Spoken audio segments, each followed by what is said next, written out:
Welcome back, the Excellent Laborer here. So you're thinking about building your own house, and what is it going to cost you? Well, this is what today's episode is going to be all about. Labor's here. What's going on today? Painting.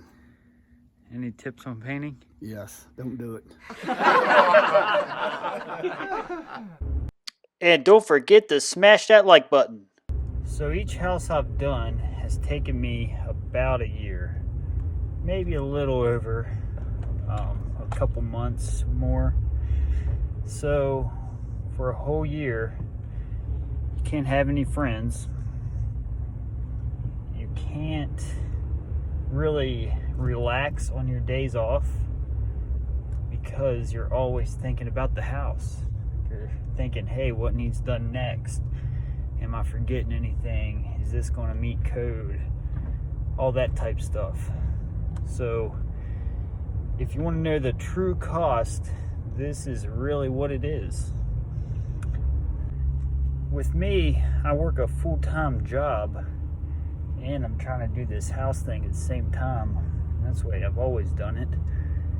And it takes a lot out of you, man. I mean, you're putting in 60, 80 hours a week for a year plus, but you got to think of the payoff. You know, that's what you just got to keep in mind.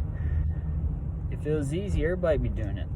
And you know, I mean, you know, all this stuff is money. You got to pay for tools. You got to have a truck most of the time. I mean, I've done it before without a truck, but you almost need it. So it takes effort, but you can do it. I've done it. I'm no special person. Man, I'm telling you, it's a lot of work. A lot of going home beat, trying to stay normal for most of the time you're walking around. The crazy thing is too, is if you do it right, all the capital gains you get from building, you can actually do tax-free. It's a little complicated, but I've done it. Look around the wires, the pipes, the duct work, all the wood, the windows, everything. It's all your responsibility. Now, granted, I do use subcontractors, some subcontractors, but for the 90% of it, I don't. And you know, this type of work, it can be dangerous. You're up on ladders, you're up in the air on the roof doing this or that. You should always wear some kind of ear protection and safety glasses. I mean, a lot of times I don't when I should. So, you know, that's just stuff you gotta consider.